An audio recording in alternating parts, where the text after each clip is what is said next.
my balls. Suck my balls. How would you children like to suck on my chocolate salty balls? Oh, you mean like a chocolate candy? No, I mean my balls.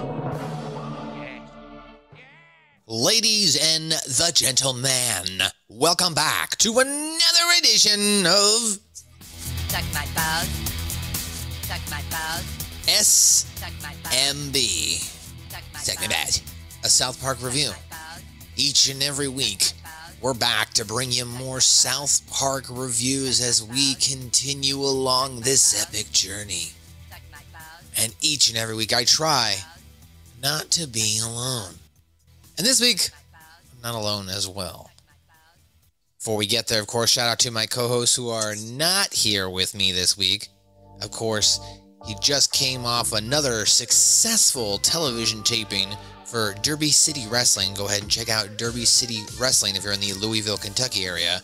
Mr. Dane Becker. So go ahead and shout out to you, Mr. Dane. He just had something suddenly come up. We couldn't make the recording day, and that's quite all right. And then, of course, man, he's still on the mend right now. The Doctor of Thugonomics, the Punkonomics, Scooponomics, Polyphonics, the 2022 Red Rocks Day 1 South Park Trivia Champion, Trivia God himself. Joe Vernola is not here right now. He is still recovering from his neck surgery, but he said he's doing great. There was an update on his social media for those who follow him. He said he came out successful, and he is on the mend now. Probably just taking lots of pain pills and consuming THC as he tries to get better. But I'm not alone, ladies and gentlemen. That's right. For the first time in, man, I had to go back and I had to check this. And it was February of 2020. It was episode number 9, the last time this gentleman here was on the podcast. This man was a former professional wrestling podcaster. And now he's just a man who just trudges through life, and you know, he loves tech stuff and pops his head in every now and then when he wants to give his thoughts. Well, ladies and gentlemen, welcome back to the podcast, Mr. Big Joe Morin. What's up, Joe? Oh, thank you for having me back. It has been way too long since I've been on here.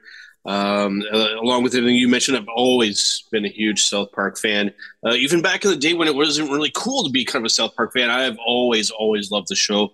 I love anime TV, but the South Park is always, and especially over the last 10 years or so, it's in my opinion, like shows that are on air for a long time tend to kind of like trail off and not be as good. South Park has gotten better over the last 10 years. It is incredible because they went from just kind of very kind of lowbrow stuff to now it's very intellectual, a lot of the subject matter, you know. And then of course, I mean, we're dealing with Canada today, so I had to answer the call. That's right, ladies and gentlemen. He answered the call. Joe Morin from Canada. We got a Canadian on to review this specific episode with us because this episode is titled Canada on Strike. Canada on Strike. It is, of course, season 12, episode number 4. You're keeping track. It is South Park's 171st overall episode. It first aired on April the 2nd, 2008. This is SMB number 174. I'm your host in the heat and I can't be beat. I'm your guy who's high where the air is dry. Your boy, MSG. Follow us as a podcast by going to Linktr.ee/SouthParkPod. Hit that like and subscribe button if you're watching it right here on YouTube. And of course, just check us out everywhere at SouthParkPod on all outlets. At SouthParkPods with an S on Twitter. And SouthParkPods Cast. That's right, full word. On Instagram. TikTok. Check us out, SouthParkPod. All right, Canada on Strike, as I mentioned here, is about Canada. That's why we have a Canadian here, Joe. And it's the synopsis that we found on the webs, if you will, says the head of the World Canadian Bureau, the World Canadian Bureau, the WGA, leads the country into a long and painful strike and is responsible for trying to broker a settlement with, of course, our favorite fourth graders. And that's how they get sucked in. This is how this episode starts, as they set the precipice in South Park. We're at the elementary school. There's a giant assembly ongoing, and it's Canada Appreciation Day, which in the United States, we mocked it. In fact, as I started to think about it here, as a United States citizen, I don't know if we actually have, I mean, this is a joke right off the bat. I don't know if we have a lot of appreciation days for other countries. I mean, we have specific days for people. We have specific months for cultures. But I don't know if we have like a specific country day, because I feel like as a citizen, that might rile up some of your staunch, hardcore conservative citizens. What you mean appreciation for another country? This is my country, right? So of course, exactly. Like, because it would like break the whole the U.S. patriotism thing. It's like, so we're United States. What, we're going to appreciate another country? No, that just doesn't happen. It doesn't happen. But in South Park, it definitely happened. And I will bring up a point. It does happen, but the people that we do appreciate are very questionable. These are my new friends. He's a very good guy. He's doing a great job over there. I just want to hang out with him and maybe we'll play pool. I don't know. Oh, God. So in this episode, it starts with them showing a World Appreciation Day assembly video from the WGA, and it's Ike is the only one in school, of course, Kyle's little brother, who is Canadian, right? That's how it starts off. He tells everybody who's Canadian, Canadian, to stand up. Ike stands up, and then, of course, there's some quick quips, and both Cartman and Craig both make fun of how they're lame and stupid and gay, is what they believe, being children. When you saw this episode as a Canadian, when you see any type of episode where they're coming out after South Park, how does that make you feel? Does it make you feel happy? Like, yes, they acknowledge us? Or is it just like, oh, come on, like that's a little extreme? For me, it's as a Canadian, absolutely. It puts a smile on my face every single time. It's like one of those things where, even fast forwarding to current episodes. I mean, obviously with the Prince and Megan, with them recently, with them going after and then trying to sue South Park. Hey, it's insane to me, because it's like you should be honored that a cultural phenomenon like South Park is even mentioning your name. So with them, of course, mentioning the entire country and poking fun of us, dude, I always get a kick out of it. It is highly entertaining as hell. Canada has actually had quite the presence on the show for quite a few years now, and I am proud of that fact. I would have to agree with that. It's like you once you get acknowledged by South Park, it's like, man, you've become so culturally arrived. You've become so culturally big enough that Matt Stone and Trey Parker want to acknowledge you, and sometimes they do it in a positive way, and sometimes they do it in a negative way if you piss them off. Well, right. Speaking of pissing people off, getting some notoriety, we're going to get into the information. We're going to go take a little trip back in time here, ladies and gentlemen. This is to 2008. If you're a younger listener, we might have them here who's just turning 20, 21, whatever. And you think that you understand what the internet was. Well, my friend, you have no idea. It was a Wild West. We had different types of content popping up everywhere: flash games, pornography, weird challenges where people were cutting off their penises and balls and stuff like that. I mean, tons of weird, Joe knows what I'm talking about, like just weird things that would pop up on the internet. And right around 2006 is when I graduated high school, Joe. And that was right when YouTube was starting to get big. And I think that was right around the time AVGN put out his first video too. A lot of these YouTubers that have been long-standing now, that's kind of around the time they started out as well. And started to see a lot of these videos that would catch fire on the internet. Specifically, right, you have the Numa guy, which is the right? You had the Squirrel, the Star Wars kid. That one took off. That one took off all over Good Morning America and stuff like that. My personal favorite, the Afro Ninja. Afro Ninja is like one of my personal favorites, and it's captured actually quite finely in this episode of this one. But because you must watch this episode to really appreciate that fact, because that's another kind of theme in this episode that happens later on. So here's how that ties into the Canadians. The Canadians decide Stephen Aboutman decides it was the leader of the World Canadian Bureau. Perfect. He wants to lead a nationwide strike of Canadians to garner respect and earn some more money. However, he doesn't. There's something I want to point out as well to cut you off, because it's what they call the Canadian Bureau, and then he calls it the WGA, which makes zero sense. I listened to it back a few times and watched it back a few times just to make sure I had heard it properly, because it doesn't match up with what he's saying. Right. The WGA. Yeah, that's the joke, right? WGA. Yeah.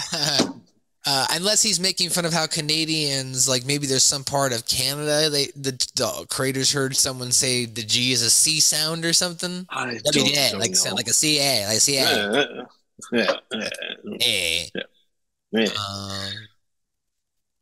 Yeah, maybe, I don't know. Maybe they thought the C sounded too close to the A or something. I don't know. Anyway, or that was the joke. Getting back to the show. So Stephen the Movement leads this national strike to get more money. However, it doesn't specify how they want it, and of course for what reason or why they need it.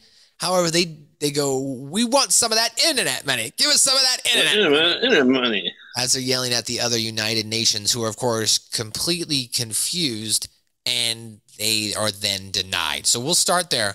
We're going to start off here with the episode as we do each and every week. We're going to go to a quick clip here, and we'll show how this episode begins with the Canadians deciding that they want more money, buddy. Skip forward here. Okay, here we go.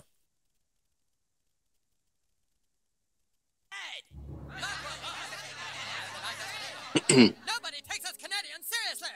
It's like the world doesn't respect Canada at all, eh? That's right. And That's I right. think it's time for Canada to show the world just how bad things would be without it. Together we can send a message. It's time for Canada to strike. Did you say strike? Did you say strike? Every Canadian join together. Canada on strike. Canada on strike. Strike. Canada. Canada. Strike. Canada says no more. No more neglect. We want respect. That's what we're striking for. All you bureaucrats and corporate cats can all just take a hike. It's Canada on strike. On strike. From Vancouver to St. John's, we raise our middle fingers for you all to sit upon. And with our fingers up your ass, you won't be very psyched. It's Canada on strike. Our resolve is strong. We even took 3 hours to rehearse this striking song. Canada on strike. No matter where you are. If you are Canadian, then you've got to do your This part. guy. March out of the balls. That's right. Suck my Canadian balls. The Canadian balls. On strike. It's Canada. It's Canada. I'm going to mute this part just so I don't keep playing it, but they do a pull out here, and they show the whole country of Canada with all, and there's a little bit up there in Washington right there. That's probably like more of what Vancouver, that's we're in British Columbia. BC, BC right here, Yes. Vancouver and all that. But yeah, there you go. We got the Canada on strike song, as you heard, and as we mentioned, they end up calling the United Nations to say they want more money. What do you want more money from? How are we going to give you money? More money. Just give me more money. Just give us some of that internet money. We want some of that money, guy. internet money, right? So this, of course, on the flip side here, let's talk about the other side of the story.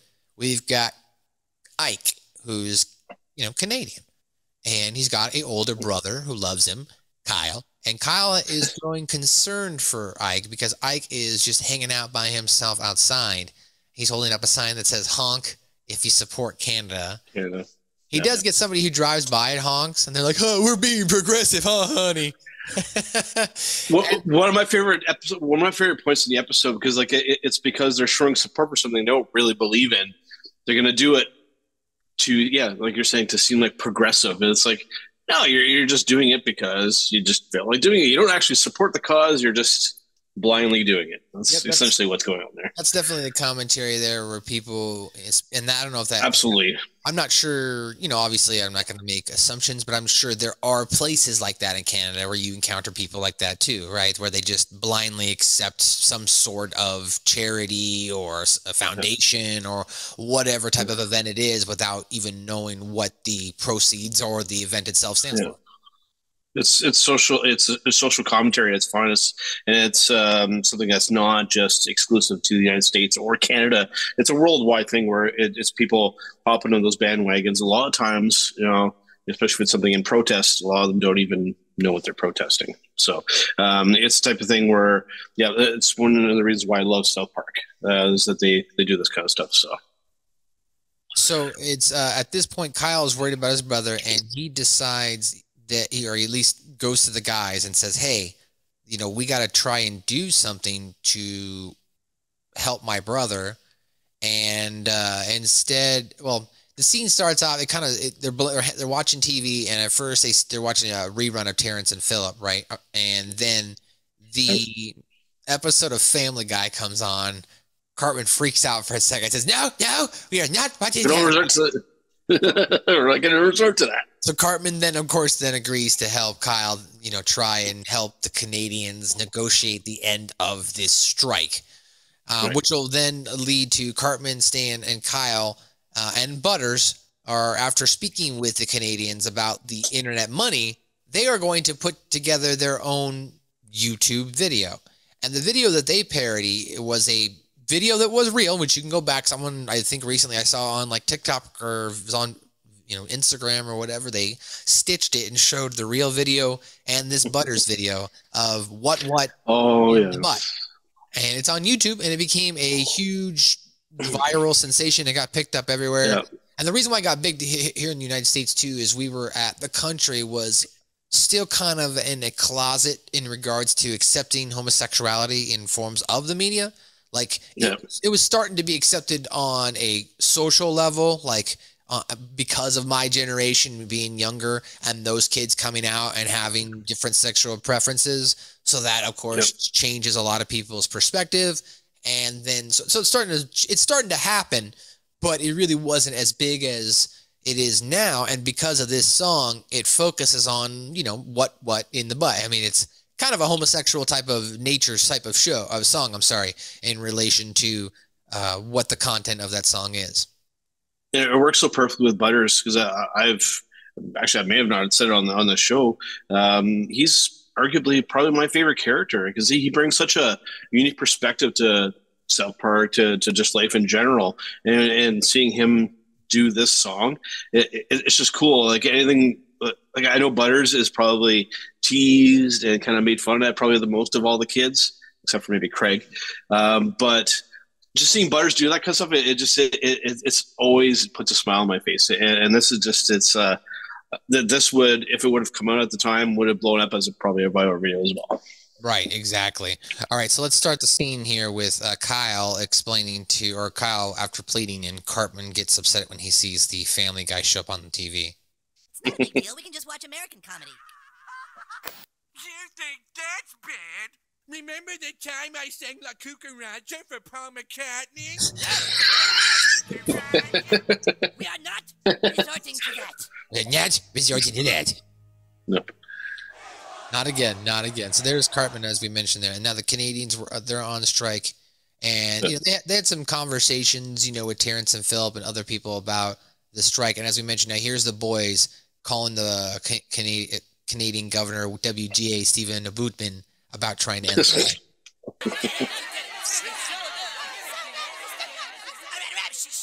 Quiet. Let me deal with this. You deal with this. All right, we're prepared to end the strike.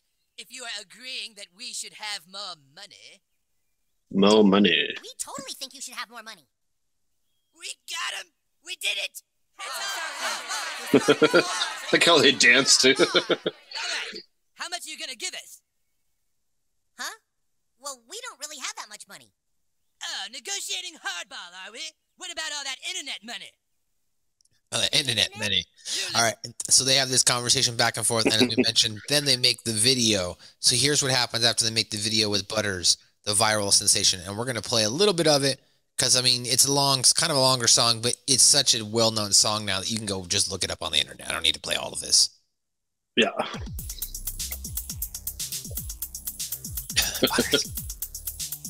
Yeah.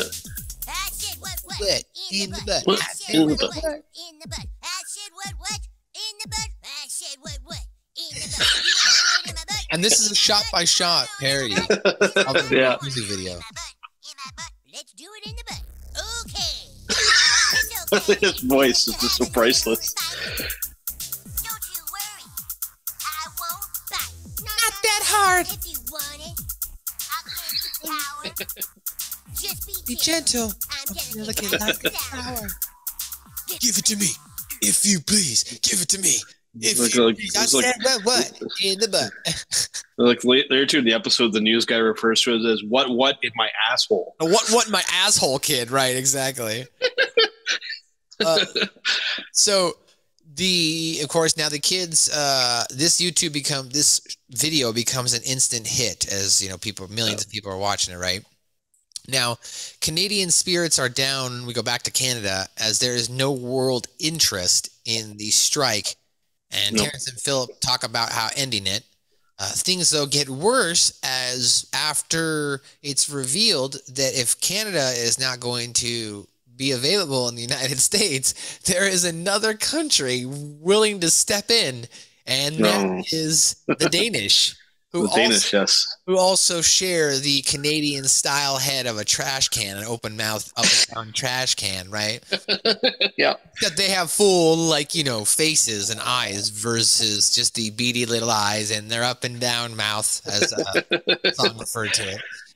They have now flocked to the U.S. to take the places of Canadians. They say, what? Well, we're mostly like the Canadians. People don't know where we are either. We're like the Canadians of the Europe. Pretty much, right? So, oh god. And that's what's going on with Canada. And before we jump over to the next scene with the boys, let's go ahead and catch up some of the listeners and the viewers on what's going on with this episode. So we'll jump into a scene here. Skip to here. We'll jump into the Danish. Oh, actually, no. Here we go. Yes. We'll jump into this scene where they're talking about the what my asshole kid on the news as the Canadians are out in the cold from the strike. Right. Other news tonight, it's the internet video that has already seen over 10 million views. A young, confused-looking boy dancing and singing a song called What in My Asshole. Tom, in just 1 week, the video has become the most watched thing in all of America. The boy in the video, referred to by most as that little gay kid, that would get poor Butters. God damn it, that's not news. What about us? Look, Stephen, Terrence and I were talking. Well, it's starting to look like maybe we're not gonna win this thing. Maybe we're not gonna win this thing, We'll win. We just have to stay resilient. Well, yeah. Just to stay resilient, yeah. Starvation. Yeah, let's give it up, guy. Let's give it up, guy. Call me your guy. I am not your guy, friend. I'm not your friend, buddy. I'm not your buddy, guy. Wait, here it is. Turn it up. We're on. And finally tonight, a new development in the Canada strike. For those of you who don't remember or don't care, Canada has been striking. Don't care. Damn it. I told you. Listen. In a shocking turn of events, it now appears that Denmark thousands to the of rescue. people from Denmark are flooding into the United States with hopes of taking the place of the striking Canadians. What? Do you really think you Danish can replace the Canadians? Well, where we come from, it's Well, cold too, yeah? yeah. We like hockey, and nobody really pays any attention to us. Nobody knows what Denmark is. Nobody knows what Denmark When is. you think about it, we're the Canadians of Europe. Scabs! How could And then you? he kicks a TV in a couple scenes. Yeah. Still, one of the big highlight whenever Canada gets brought up on South Park is just that bouncing back and forth. I'm not your friend, buddy. No, I'm not your buddy, guy. I'm not your guy, friend. So, and then we loop, right? So it always happens that way. It's yeah. So here's now what the boys are doing. After getting that viral sensation video, they decided to go to the Colorado Department of Internet Money, otherwise known as the DIM, kind of like the DMV. I don't know. What do you guys call it up in Canada? What's it called up, the motor vehicle division up there? It is called the Ministry of Transportation. Oh, Ministry of Transportation. That sounds fancy. Ministry of Transportation. Yeah, everything's a ministry. It's very British. Yeah, that's very fancy. So following this, they walk in, they see all of the, as we kind of mentioned at the top of this episode, the YouTube phenomena content creators Tay Zonde from Chocolate Brain. They had Giselian Raza. Although he is Canadian, he did not have a floppy head here, which I thought was interesting. Then they also had Chris Cooker from who is the Leave Britney Alone! Leave it alone! A shout out to Dane Becker, who is not here. Who we were just talking about this on 2 episodes ago during the Britney Watch. Oh God.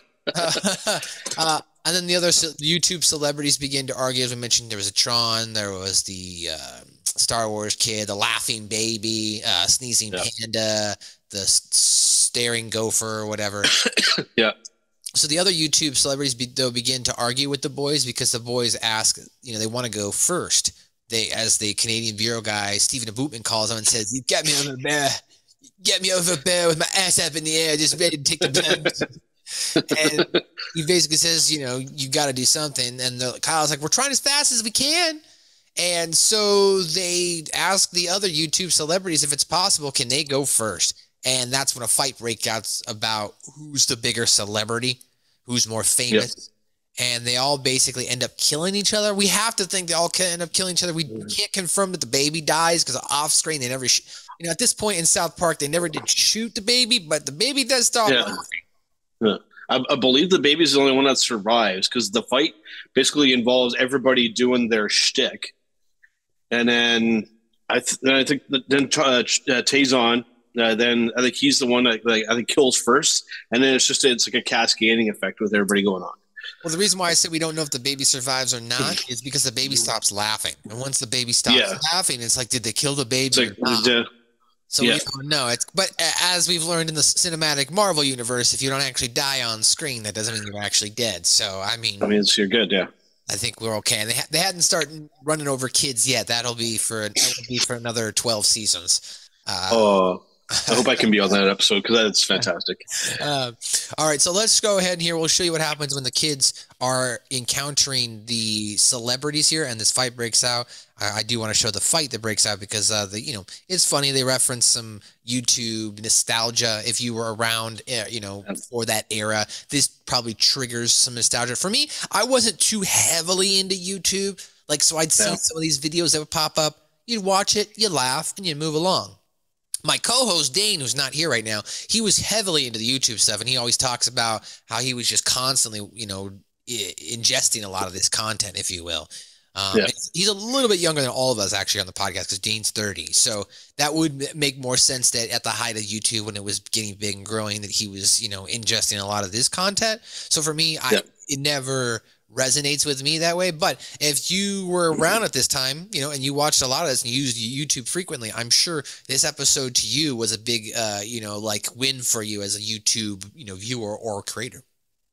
Yeah, absolutely. I mean, I didn't get into YouTube probably well after the fact, but, was still definitely aware that stuff was going on though. All right, here. So let's go ahead here and we'll jump into the Department of Internet Money as they meet the guys and all the people. All the biggest internet stars are here. You remember, of course, Numa Numa.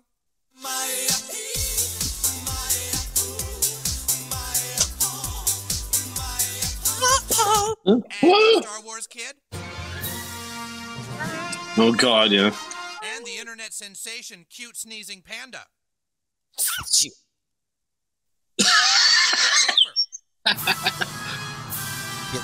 he's coming from. I've seen all you guys on the internet. So, how many people have seen your internet? So here's I want to point something out, though. A few 100,000? Huh. That's inaccurate because the news study just said it was 10 million. So, and then at the end they get 10 million theoretical dollars. So Butter is tripping. Mere presence. Chocolate Rain has done gangbusters. Theoretically, I'm a millionaire. Dude, screw you. Theoretical money. Last year. Leave Chocolate Rain Guy alone! Leave him alone! Leave him alone! I'm serious! Serious! Right, as we mentioned, that Kyle gets a call from the WGA, so we don't need to watch that as we explain what happened. And then let's jump now here to the end with the fight. The top internet star.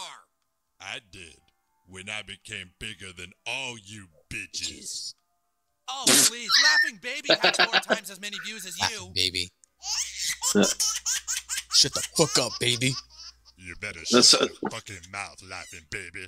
You don't forget about Afro Ninja. There we go. The internet thing was bigger than anybody. Afro I Ninja. made over 100 Didn't forget you, man. theoretical dollars. Well, sneezing panda is theoretically worth billions. You all want It's all theoretical money, all right? Yep. He throws a frisbee at the Newman guy who's just sitting there doing nothing. There we go. My favorite part right here. There we go. He fucked up. The baby's laughing. Awesome. Yeah.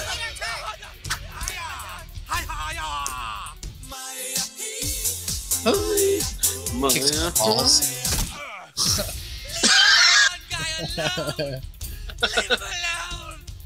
Oh God. Get ready for some chocolate pain, bitch. That's my favorite. Chocolate pain. Okay.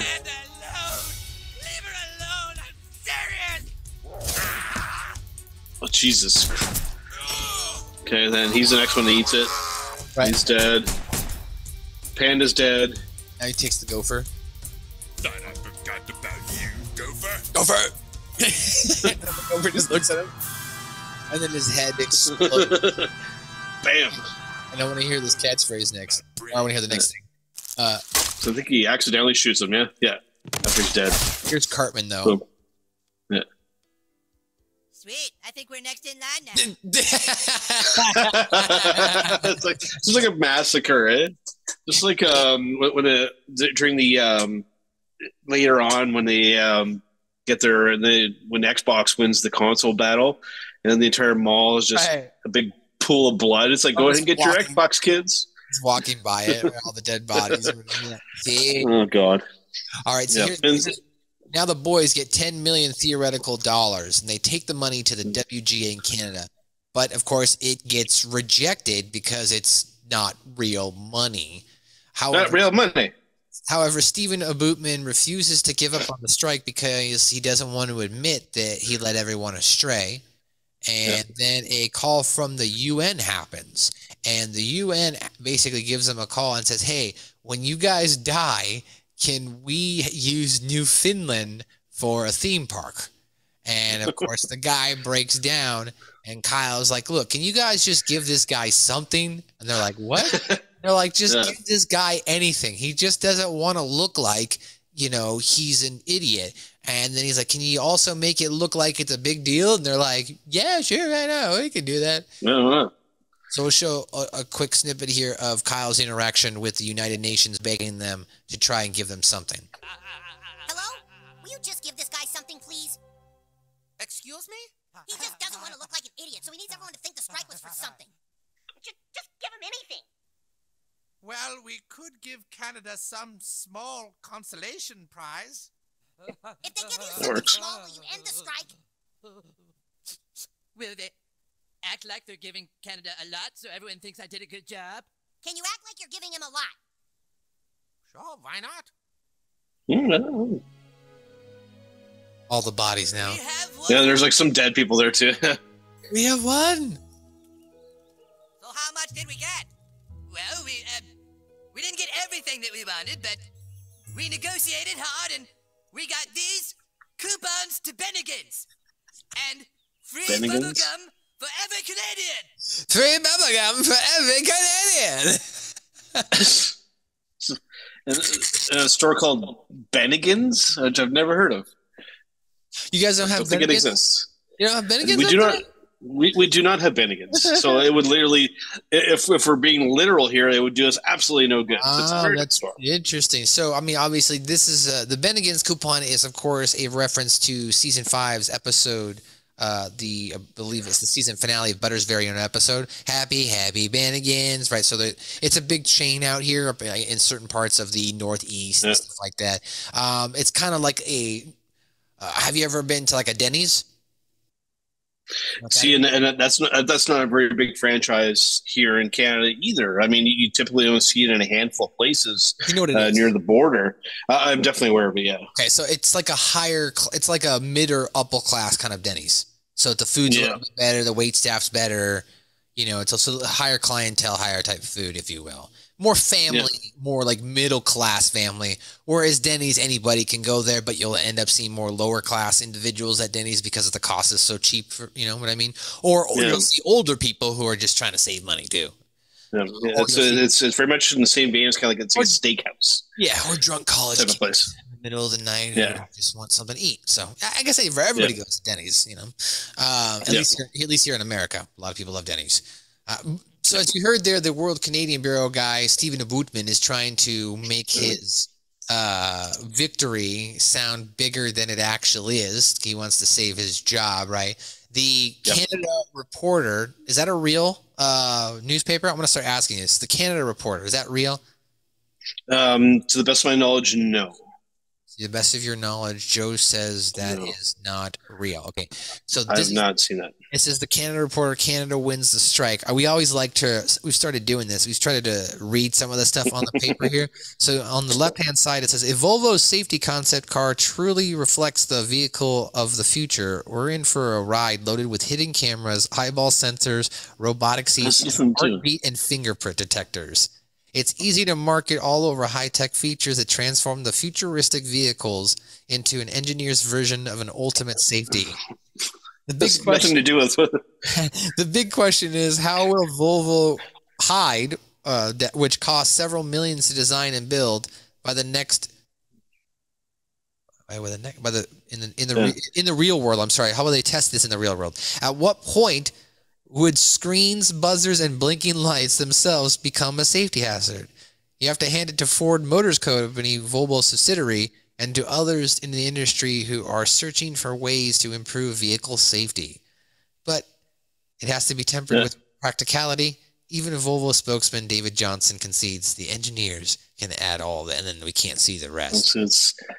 It's very much leads to you have like the headline in the photo, and then the text run has nothing to do with it. It's, in my opinion, too. It's almost kind of holding up a mirror to social media, where people just look at the headline and don't read the body of the post.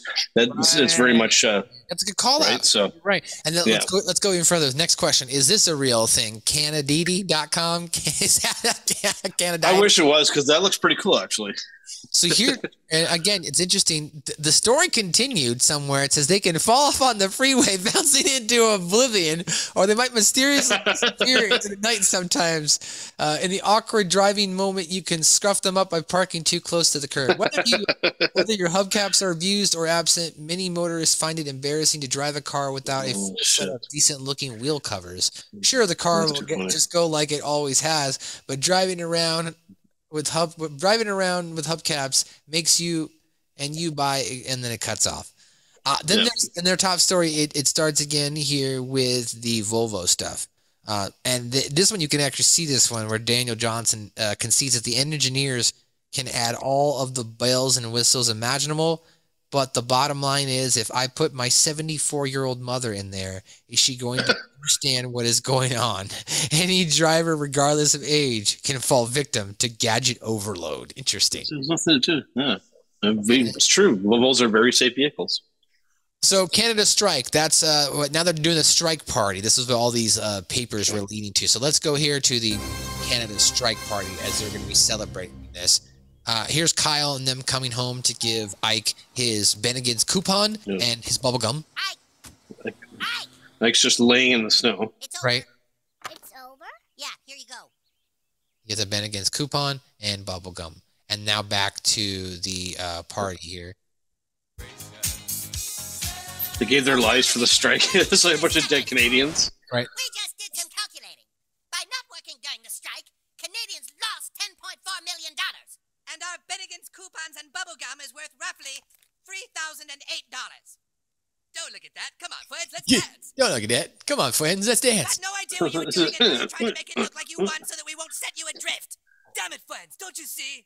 We won for future Canadians, gell? So the little guy doesn't get pushed around anymore. This was a victory for Canada's respect. Well, not to them, Joe. They decided to send him adrift. Hey, what do you think you're doing? We're setting you adrift, idiot. Maybe you can go live with the Danish. You'll regret this day, friend. Friend. I'm Not your friend, buddy. I'm not your buddy. Not your buddy, guy. Not your guy, friend. Not your friend, buddy. We're not your buddy. Not your buddy, guy. Not your guy, friend. All right, and then the last thing I don't want to skip over here. There was a good little monologue here about I've learned something here today with the boys. Now, what they were referring to is at the time it was harder to monetize the internet videos. That is, of course, not the case anymore 15 years later. Boy, I'm sure glad that's over with. Me too. Yeah, but you know, I learned something today.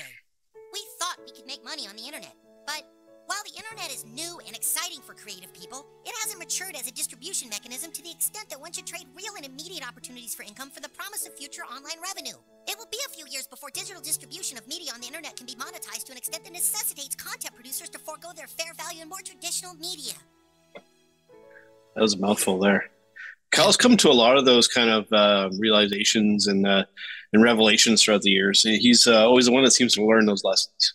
And he wasn't wrong. I mean, he's not wrong there. But we'll get more into that into my final thoughts when we wrap up the episode on the other side. We're going to come right back after a quick note from our sponsors provided by Spreaker, as well as you'll see some a little advertisement for all of our social media links right here on YouTube. We'll be right back. Subscribe to Suck My Balls, a South Park review on Spotify, Apple's, iTunes, anywhere you want to download a podcast. Just type that in, subscribe to our feed. You'll get the latest, greatest episode each and every week. You can also listen to us on YouTube and go back and watch some videos or any of our library. It's all there. Suck My Balls, South Park review. And ladies and gentlemen, Suck my balls. welcome back on the other side Suck my balls. to SMB South Park Review. Once again, a shout out to our sponsors. They're provided by Spreaker. You can go to linktr.ee/SouthParkPod. Go ahead and hit that like and subscribe button right here on YouTube, as well as you can hit any of our social media outlets. Share it with your friends. Leave a 5-star review on any of our podcast outlets or any of the podcast outlet catchers you use. But, ladies and gentlemen, I am unfortunately not the 2022 Red Rocks Day 1 South Park Trivia Champion. I am not a trivia god like Joe Vernola, but I will do my best. So I will run the music with Joe's music while I'm reading this here. Butterscotch replaces Kenny for most of this episode, as he did for several of Season 6 episodes when Kenny was permanently dead at the time. Kenny only appeared in one scene in this episode, and he had no lines. Until this episode, all Canadians had the first letter of their names on their shirts. Terrence, Philip, Ike, they all had their names until this episode. The Danish make their appearance for the first time. Their appearance is similar, as we mentioned, to Canadians, that they have flappy heads. However, they do not have the beady eyes. Before the episode aired, there was a press image release of the scene where Kyle is on the phone to the Canadians, and the other 3 boys are behind him. In the press image, Stan, Cartman, and Kenny are behind Kyle, but in the actual scene, Kenny has been replaced by Butters, as we mentioned. And this, of course, was also similar to the episode 2 days before the day after tomorrow. Philip is revealed to have diabetes in this episode. Last couple things here. The Star Wars theme song that plays during the Star Wars Kid appearance was slightly altered to avoid copyright infringement, which is why I was able to play it. And the date that appears on the newspaper after Canada wins, their strike is Wednesday, April 2nd, 2008, which was the same day that episode premiered. And that's your trivia.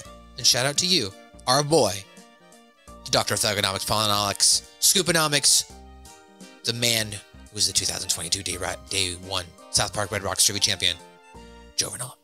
Okay, coming up next year, we've got references to some pop culture here.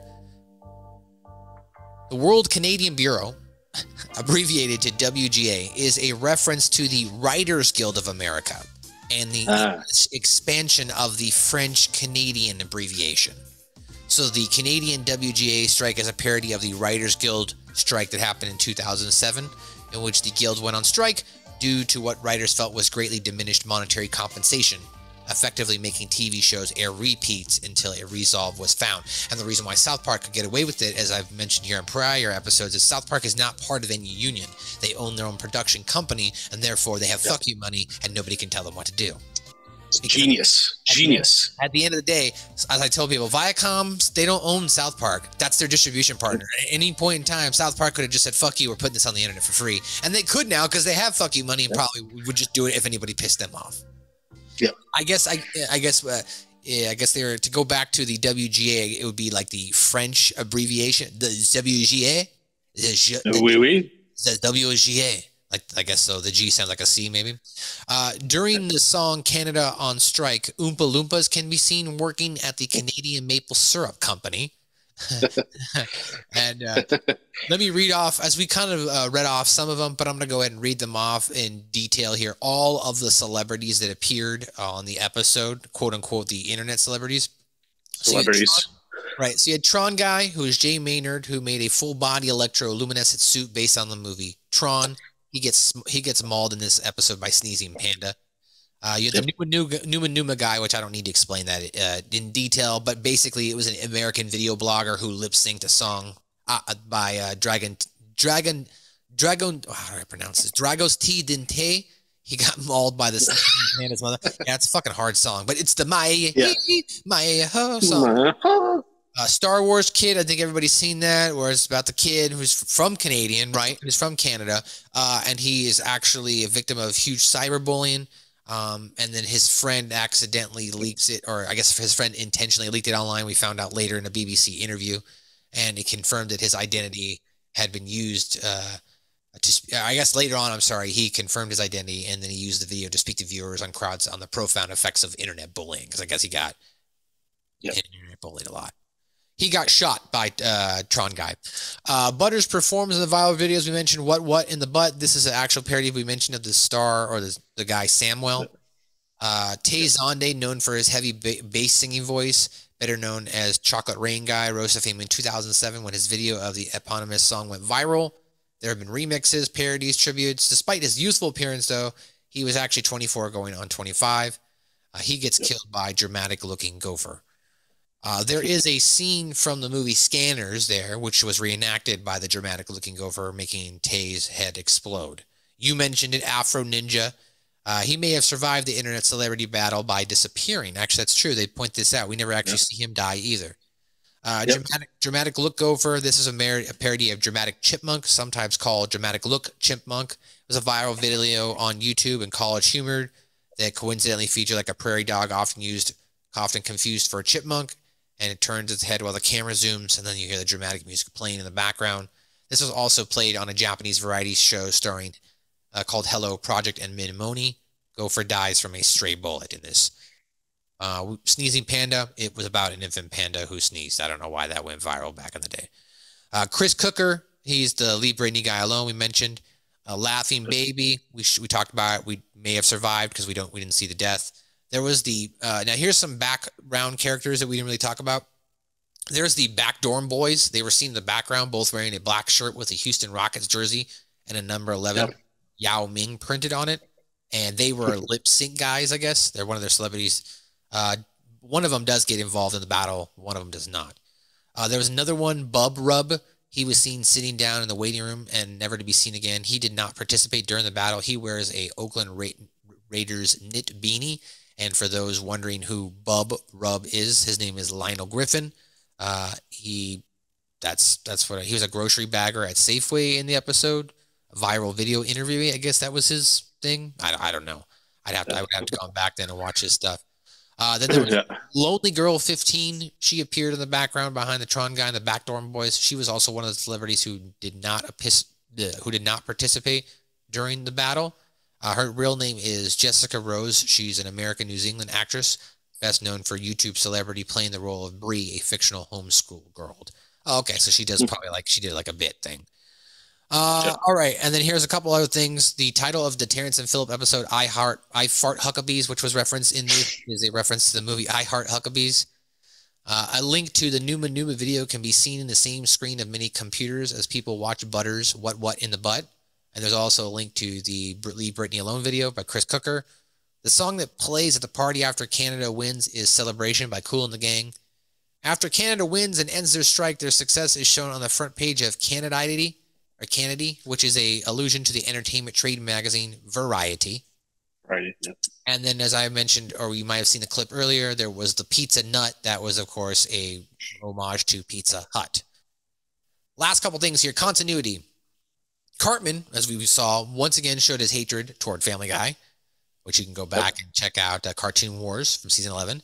Terrence appeared to have fully lost weight, as he had gained a bunch of weight in the Behind the Blow episode, as we saw. And he also lost some weight, or at least he had seemed to lose more weight from the Cartoon Wars Part 2. In the YouTube, which is spelled YOU2TOOB, by the way, on South Park, Butters wears the bear costume that Paris Hilton made him wear in Stupid Spoiled Horror video playset. Last two things, this is Terrence and Phillip's first speaking role since the Simpsons already did it episode. And this is the first episode since Terrence and Phillip Behind the Blow to actually show those characters and focus on them as part of the plot. So that is... And, go ahead. And one other thing that I had noticed as well, I don't know if you picked up on, they didn't really do the fart stuff really, if at all, or just barely in this episode. Because typically with the Canadian stuff, there's usually a fart kind of stuff involved. And it wasn't really that in this episode. Yep, you're right. They only did that scene where they were talking about how they've seen this repeat before. Yep. Now, we normally don't go over a lot of goofs, but I would like to go over a couple different things, just point out. So Terrence and Phillip stating that they only gained $3,000 worth of coupons and bubblegum out of the strike. However, assuming Bennigan's coupons were distributed to everyone in Canada at the time, that being 30 million, and each meal cost roughly $10, they actually gained about 300 million. So it actually wasn't that bad.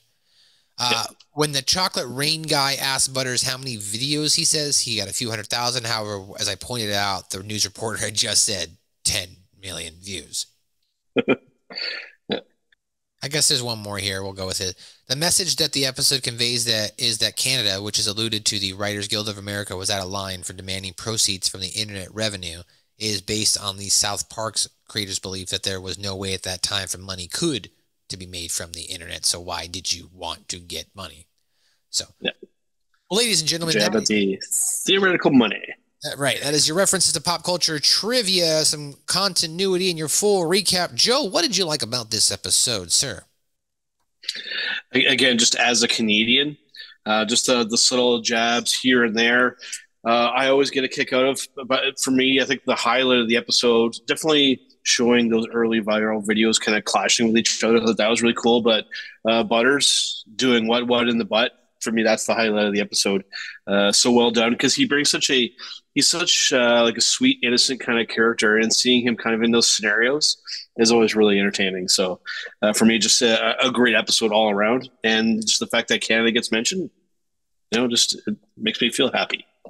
Yeah, I like this episode as well. I thought it was funny at the time when it came out. I liked the commentary itself. Because it was relevant, people were making these videos, and there was a good question. I remember coming out of high school, and we had that same question, like, can we make money on the internet right now making these videos? Yeah. And you really couldn't yet, because the advertising hadn't really come on board when it came on to the online side. Plus, we had just come off 5 or 6 years ago, the dot-com crash, as far as all those dot-com websites falling apart and stuff like that. So people were still hesitant to invest any type of monetary responsibility, fiscal responsibility, if you will, into the online community. Whereas now, I mean, it's part of everything we do, right? This is how we talk. We're making this podcast. This is how everything gets posted. So everything that we do nowadays is connected via the World Wide Web. So I liked that satirization at the time. Looking back now, it's easy. It's interesting just to kind of look at it in a time capsule. Like, wow, back then we didn't have that. Now we do. So it's interesting that that Kyle, with the "I've learned something here today" message, makes that notion that it's going to take a couple years before it will be viable. And it did. It probably took about another 4 to 5 years, 2012, 2013-ish, kind of right around the time, Epic Mealtime and the Epic Rack Battles took off, and all those big YouTube channels when they were starting to gain a lot of revenue. And then, AVGN, the Angry Video Game Nerd, that got big as well. So you saw these big guys that just showed up, and I'm sure there's more that I don't even know that you have a popular YouTuber in your country, Joe. I'm sure there's other people that I don't know in their own country, right? Because everyone's got their own popular YouTubers and stuff like that. So, everybody took off, started making money. So I like that South Park was able to, comment on that. Yeah, I liked the what in the butt scene. That was a great Scene for Butters, it's a timeless classic. Everybody knows it as a South Park fan. What in the butt. Nobody even knows the regular guy, Samuel, who made it. Everyone just thinks it's a Butters song because it's tied to Butterscotch himself, right? It's so ingrained in there now that, like you said, a lot of people forget that it actually started with something else. He's become his own meme, essentially. So it's quite something. Yeah, definitely agree. I liked them talking about I thought the commentary on the Danish replacing the Canadians was funny. That was a nice little jab there. Then all in all, I just thought it was a funny episode, and yeah, it was good to see them integrate Canada more and give Ike some more screen time as well. So, ladies and gentlemen, though, that is going to do it for another edition of SMB, a South Park review. Once again, you can check us out on all podcast outlets at SouthParkPod, at SouthParkPod with an S on the Twitter, South Park Podcast on Instagram, as well as you can go ahead and hit that like and subscribe button if you're watching it right here on YouTube. Before we wrap things up here, Mr. Joe, anything you'd like to say before we let you go today? No, man, just thanks for having me on. It's always a pleasure to be on here as I was going to say fellow Canadian, but I'm the only Canadian here. I'm kind of like Ike of this program here, which is cool. I rock it proudly. My only wish is that, because I recently changed my Facebook profile page to a South Park character, I wish that it would be a little bit more accurate. That can make myself look more Canadian on there. I mean, even if you do the graphic for this episode, if there's a way to make me look more Canadian, that'd be much appreciated. Other than that, man, I think I can do that. Yeah. I guess all that's left for me to say would be to suck my Canadian balls. Suck his Canadian balls. Well, ladies and gentlemen, thanks so much for dropping by once again to another edition of SMB, a South Park review. We'll be back once again next week, as we always are, with more South Park reviews. And we hope you stop on by and laugh with us. Because next week, well, one of our beloved characters decides that they would like to return to being a man. It's Ika Penis. Coming up next week, Miss Garrison wants her penis back.